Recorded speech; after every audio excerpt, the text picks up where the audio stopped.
اعوذ باللہ من الشیطان الرجیم، بسم اللہ الرحمن الرحیم۔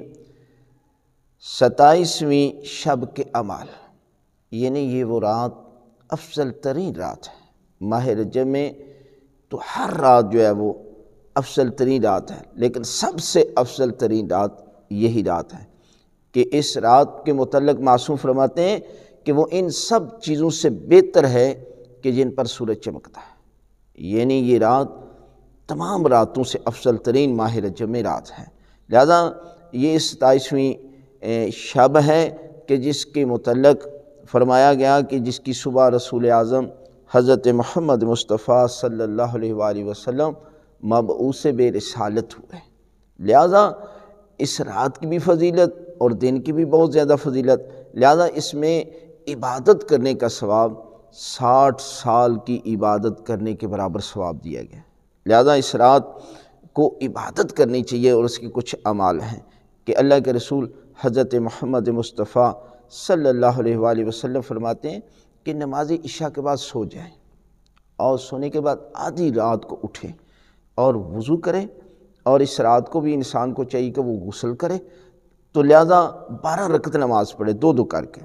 آپ 2 رکعت نماز پڑھتا ہوں قربتاً اللہ، سورہ الحمد کے بعد کوئی سورت پڑھ لیں۔ ویسے تو فضیلت جو ہے وہ ہر رکعت میں سورہ الحمد کے بعد سورہ توحید کی ہے، قل هو اللہ احد کی ہے، لہذا پہلی رکعت میں بھی اور دوسری میں بھی پڑھ لے۔ یعنی جب 12 رکعت نماز مکمل کر لے اور نماز کے سلام کے بعد یہ صورتیں جو ہیں یہ بھی پڑھنی چاہیے۔ وہ کیا ہے؟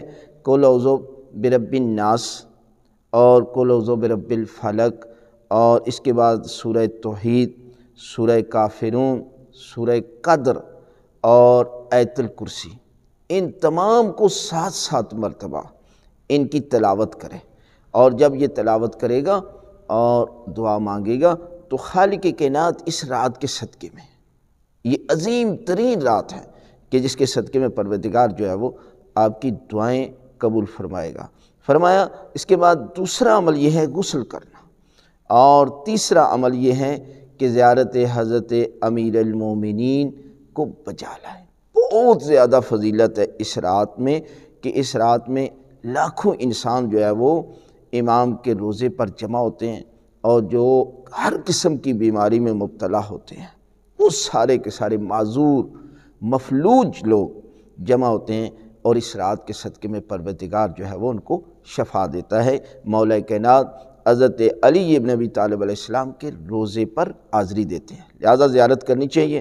اور چوتھا عمل یہ ہے ساری رات جاگنا، جاگنے کی بھی بہت زیادہ جو ہے وہ فضیلت ہے کہ انسان اس رات کو جاگ کر گزارے اور صبح روزہ رکھے۔